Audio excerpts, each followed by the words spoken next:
பிரியமானவர்களே, உங்கள் அனைவருக்கும் வணக்கம். தந்தையர் தின சிறப்பு நிகழ்ச்சி. அப்பாவின் ஆளுமைகள் என்னென்ன அப்படின்னு உங்களுக்கு தெரியுமா? அது குறித்து தான் இன்னைக்கு நாம் தெரிஞ்சுக்க போகிறோம். தாங்கும் அன்பு தான் தந்தையின் அன்பு. அன்பு என்ற ஒற்றை சொல் பல பரிமாணங்களை கொண்டது. அது கதிரவனைப் போல் பிரகாசிப்பது. சுடும் அன்பு மட்டுமல்ல, அதுதான் சுகம் தரும் அன்பு. அப்பாவின் அன்பு வளர்ச்சி தருவதோடு வளமையையும் தேடித்தரும். வான்மேகங்களுக்குள் மறைந்து மறைந்து பாசாங்கு செய்யும் அன்பு.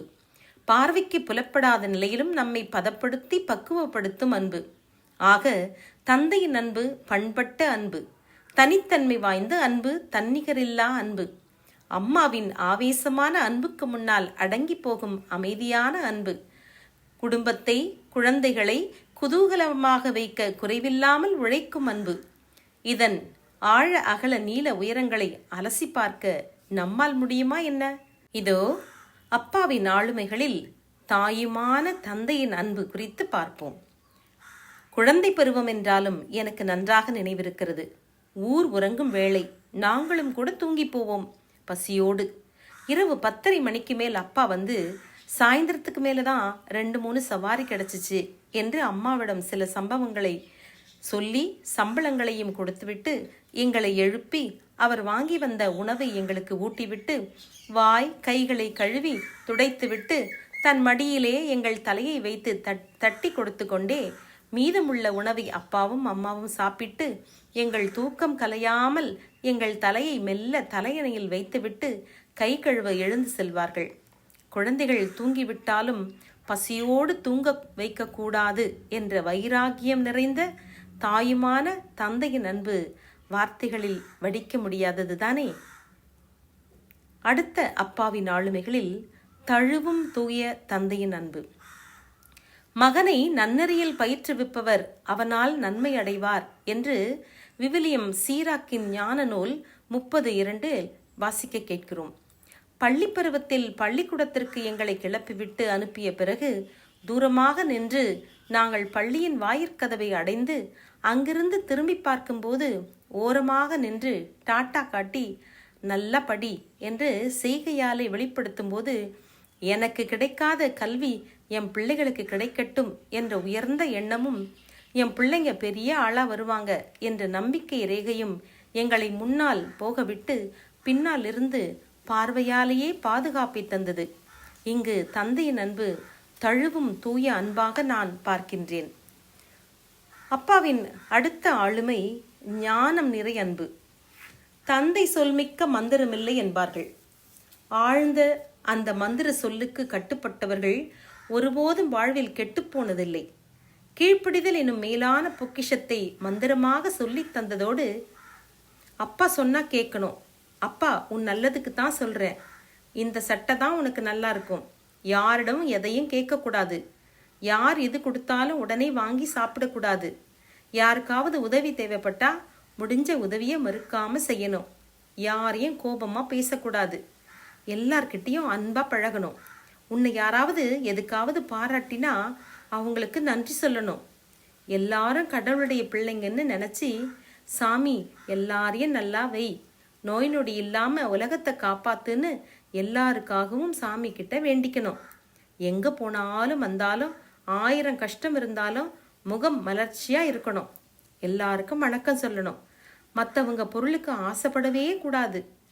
அப்பாவின் இந்த மேன்மையான மந்திர சொற்கள் மோசே வழியாக ஆண்டவர் கொடுத்த 10 கட்டளைகளை சொல்லாமல் சொல்லிக் கொடுக்கும் ஞான உபதேசம் போன்றது. இங்கு தந்தையின் அன்பு உண்மையிலேயே ஞானம் நிறை அன்பு என்பதை நாம் உணர்ந்திருப்போம் இல்லையா? அடுத்ததாக அப்பாவின் ஆளுமையில் தன்னலமில்லா தந்தையின் அன்பு. தந்தை தம் மகளுக்கும் தெரியாமல் அவளை பற்றிய விழுப்பாய் இருக்கிறார். அவளை பற்றிய கவலை அவரது உறக்கத்தை விரட்டி அடிக்கிறது என்கிறது சீராக்கின் ஞான நூல் 42:9. ஒரு வீட்டில் ஒரு குழந்தை பிறந்திருக்குன்னு சொல்லும்போது ஆனா பெண்ணான்னு கேட்பதை மங்களமல்லாத சொல்லாக கருதி உனக்கு பிறந்திருக்கா ஊருக்கு பிறந்திருக்கான்னு விளையாட்டா கேட்பாங்க. புரியாதவங்க சில பேர் என்னடா இவன், நாம ஒன்று கேட்டா இவன் ஒன்று சொல்றானேன்னு நினைப்பாங்க. அதாவது உனக்கு பிறந்திருக்குன்னா அது ஆண் பிள்ளை, ஊருக்கு பிறந்திருக்குன்னா அது பெண் பிள்ளை அப்படின்னு பொருள். அதாவது ஒரு குறிப்பிட்ட காலத்துக்கு பின்னால பெண் குழந்தை மற்றொரு வீட்டுக்கு மருமகளாய் போக போறவங்க அப்படின்ற குறிப்பை முன் வச்சு சொல்லுவாங்க. இப்படி அடுத்த வீட்டுக்கு போக போறவள் தானே என்ன எந்த அப்பாவும் சும்மா இருக்கிறதே கிடையாது. தங்களின் ஆசாவாசங்களை குறைச்சி தூக்கத்தை தொலைச்சி என் புள்ள போற இடத்துல நல்லா இருக்கணும், சீரும் சிறப்புமா எந்த குறையும் இல்லாம வாழணும் அப்படின்னு ரா பகலா உழைச்சி ஒவ்வொரு ரூபாயா சேர்த்து பெண் பிள்ளைய கண்ணு கருத்துமா அடுத்தவங்க பார்வைக்கு ஆளாக்காம பொத்தி பொத்தி வளர்ப்பாங்க. புதுசு புதுசா உடுத்தி பார்ப்பாங்க. அறிவாலும் குணத்தாலும் அலங்கரிச்சு அந்த ஆண்டவனுக்கு இணையா அழகா இருக்கணும்னு நினைச்சு வளர்ப்பாங்க. இந்த பொம்பளை பிள்ளையோட மகிழ்ச்சி தான் என் சந்தோஷம்னு சொல்லி சொல்லி மகிழ்வாங்க. எல்லாருக்கும் புது துணி எடுத்து கொடுக்கும்போது கூட தனக்குன்னு ஒன்று வாங்கிக்க மாட்டாங்க அப்பா. எனக்கு எதுக்குமா புது துணி புது துண்டு என்று எல்லாவற்றிலும் தன் சுகத்தை குறைத்து கொண்டு மகளின் மகத்தான வாழ்வுக்கு தன் வாழ்வையே அஸ்திவாரமாக்குவாங்க. இத்தகைய நிலைகளிலெல்லாம் அப்பாவின் அன்பு முற்றிலும் தன்னலமற்ற அன்பு என்பதை நாம் நிச்சயம் புரிந்திருப்போம் இல்லையா? அடுத்தது அப்பாவின் ஆளுமையில் அறிவார்ந்த அன்பு. தம்மின் தம்மக்கள் அறிவுடைமை மாநிலத்து மண்ணுயிர்க்கெல்லாம் இனிது அப்படின்னு சொல்லுது குறள் 68. அன்பு, பாசம், நேசம், பரிவு, பாதுகாப்பு எனும் நிலைகளை மீறி தந்தை என்பவர் கண்டிப்புள்ள ஆசிரியராக, பயிற்சியாளராக, நல் வழிகாட்டியாக, ஊக்கமுடையவராக, ஒழுக்கத்தை வலியுறுத்துபவராக, வெற்றி தோல்விகளில் தோழனாக தோள் கொடுத்து தட்டி கொடுப்பவராக, உடனிருந்து பொருள் தேவைகள் மட்டும் நிறைவு செய்பவராக இல்லாமல் உடல், மனம், அறிவு, ஆன்மீகம் எனும் பல்வேறு பரிமாணங்களிலும் வளர்ச்சி பெற செய்து சமூக பொறுப்பும் அக்கறையும் உள்ள குடிமகளாக உருவாக்க அரும்பாடுபடக்கூடியவர். இத்தகைய தந்தையின் அன்பு சான்றோர் சபை நடுவில் போற்றத்தக்க அன்பு, அப்படித்தானே? அடுத்தது அப்பாவுக்குள் சில அடக்கங்கள் பார்ப்போமா? தந்தையின் ஆசி பிள்ளைகளின் குடும்பங்களை நிலைநாட்டும் என்கிறது சீராக்கின் ஞான நூல் 3:9. தன் உயிரிலிருந்து உயிர் ஒன்று கருவான நாள் முதலாய் மெல்ல மெல்ல தன் ஆசைகளுக்கு அணை கட்ட தொடங்கியவர் அப்பா. மௌன குருவாய் தவவேடம் அணியாத துறவியாய் துன்பங்களுக்கு மத்தியிலும் புன்னகைத்து களைப்பின் மத்தியிலும் கண்விழித்து பசிக்கின்ற வேளையிலும் புசிக்க மறந்து சங்கடங்கள் துளைத்த போதும் சமாதானமாய் உடல் மன வேதனைகளை உள்மறைத்து கண்ணீர் திரை விலக்கி கம்பீரமாய் நடைபயில்வோர் அப்பாக்கள் மட்டுமே. வாசனை திரவியங்களுக்கு விடை கொடுத்து வியர்வையை சொத்தாக்கும் வித்தகர்கள் அப்பாக்கள் மட்டுமே. ஆசைகளை மட்டுமல்ல அழுகையையும் அடக்கம் செய்பவர்கள் அப்பாக்கள் மட்டுமே. ஆஸ்தி நிறைந்தவராய் இருப்பினும் அங்கவஸ்திரம் நழுவி தரவில் விழும் நிலையிலும் அதிசய பிறவியாய் அவதாரம் செய்பவர்கள் அப்பாக்கள் மட்டுமே. இந்த அப்பாவின் பிள்ளைகள் அப்பாவிகளாக இல்லாமல் ஆளுமை உடையவர்களாக ஆவதற்கான ஆணிவேர்கள் அப்பாக்கள் மட்டுமே. இந்த கருத்தில் உங்கள் அனைவருக்கும் நிச்சயம் உடன்பாடு இருக்கும், அப்படித்தானே? இறுதியாக என்னை கவர்ந்த தன்னிலை அறியா தந்தையின் அன்பு. இது ஒரு சிறுகதை போல இருக்கும், உங்களுக்கு கேட்டு பாருங்கள். நீங்கள் நிச்சயமாக அந்த தந்தையின் அன்பு எத்தகையது என்று உணர்ந்து கொள்வீர்கள். எங்கள் வீட்டை கடந்து செல்லும் வாலிப மகன் ஒருவனின் அன்றாட வாழ்க்கை இது. அப்பா ஸ்தானத்தில் குடும்பத்தை பராமரிக்கும் ஆண் பிள்ளை. தோற்றத்திலும் மனநலத்திலும் என அனைத்திலும் குறைபாடு உடையவன். எனக்கு அந்த இளைஞனை பார்க்கும் போதெல்லாம் கோபம் பொங்கி வரும், எரிச்சலும் அருவருப்பும் தோன்றும். இதெல்லாம் ஒரு ஜென்மம் என்று கூட நினைத்ததுண்டு. எப்பொழுதும் அழுக்கு படிந்த ஆடை, கிட்ட வந்தால் கெட்ட வாடை, வாய் நிறைய கெட்ட வார்த்தைகள். இல்லை இல்லை, அவனை பார்ப்பவர்கள் அவனை பார்த்து பேசிய வார்த்தைகள், அதாவது அவன் கேட்ட வார்த்தைகள். படிப்பு வாசனை கிடையாது. ஆனால் காலை 7 மணிக்கெல்லாம் சுறுசுறுப்பாக தெரு தெருவாக சுற்றி திரிந்து கண்ணில் அகப்பட்டதையெல்லாம் பொறுக்கி கொண்டு வாழ்வு சாவு என்று எந்த வீட்டில் கட்டப்பட்ட வாழை மரமானாலும் அதை வெட்டி தண்டை எடுத்துக்கொண்டு வெட்டி எறியப்பட்ட தென்னை மட்டைகளை இழுத்துக்கொண்டு பால் கவர், சிமெண்ட் பைகள், கம்பி, தகரம், உடைந்த பிளாஸ்டிக் பொருள்கள் என எவையெல்லாம் கிடைக்கிறதோ அவைகளையெல்லாம் பொறுக்கி எடுத்து சென்று கடையில் விற்று காசு வாங்கி அதில் உணவு, பழம் இவைகளை வாங்கி கொண்டு வீடு திரும்புவான். ஒரு நாள் அக்கம் பக்கத்தாரிடம் நின்று பேசி கொண்டிருந்த போது இவன் எங்களை கடந்து சென்றான்.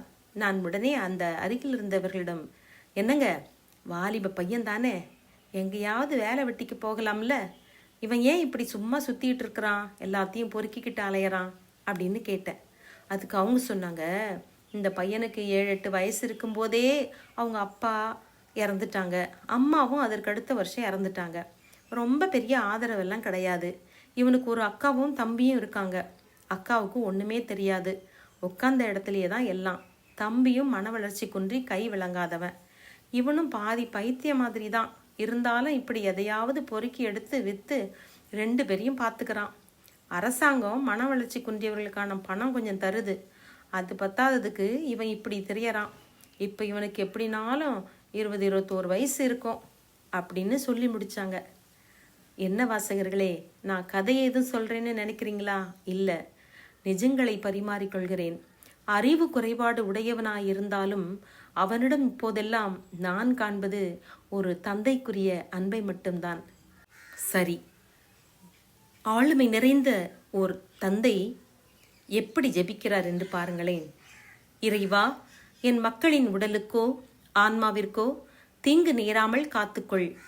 நானும் அவர்கள் ஒவ்வொருவரின் தனித்தன்மையை புரிந்து கொண்டு தயங்கும் குழந்தைகளுக்கு ஊக்கம் தந்து அவசரக்காரர்களுக்கு நிதானம் புகட்டி அவர்கள் தேவைகளை நிறைவேற்ற எனக்கு அருள் தாரும். வாழ்க்கை மீது அவர்கள் கொண்டுள்ள தாகம் தணிந்து விடாது பேணுவதற்கான பக்குவம் தாரும். எந்த தருணங்களில் கண்டிப்போ கருணையோ காட்ட வேண்டுமென நீதான் எனக்கு அறிவுறுத்த வேண்டும், கற்றுத்தர வேண்டும். என் மௌனங்கள் கூட அவர்களின் அழகையும் திறனையும் மதிப்பையும் எடுத்து கூற வேண்டும். அந்த அளவிற்கு உறுதியுள்ள தகப்பனாக என்னை மாற்றிவிடு இறைவா. இதுவே ஒரு தந்தையின் வேண்டுதலாக இருக்கிறது. என்ன நண்பர்களே, அப்பாக்களின் ஆளுமைகள், திறமைகள், அன்பு குறித்து பலர் பாடல்களாக பாடியிருக்கிறார்கள், கதை கதையாக பேசியிருக்கிறார்கள். ஆனால் அப்பாவின் ஆளுமை பரிமாணங்களை இதோ உங்களோடு நான் பகிர்ந்து கொண்டிருக்கிறேன். இந்த பகிர்வு உங்களுக்கும் பிடிச்சிருந்ததுன்னா மற்றவங்களுக்கும் நீங்கள் இதை ஷேர் பண்ணுங்கள். இது என் அப்பா அம்மா இருவருக்கும் சமர்ப்பணமாக்குகிறேன். நன்றி. மீண்டும் சந்திப்போம்.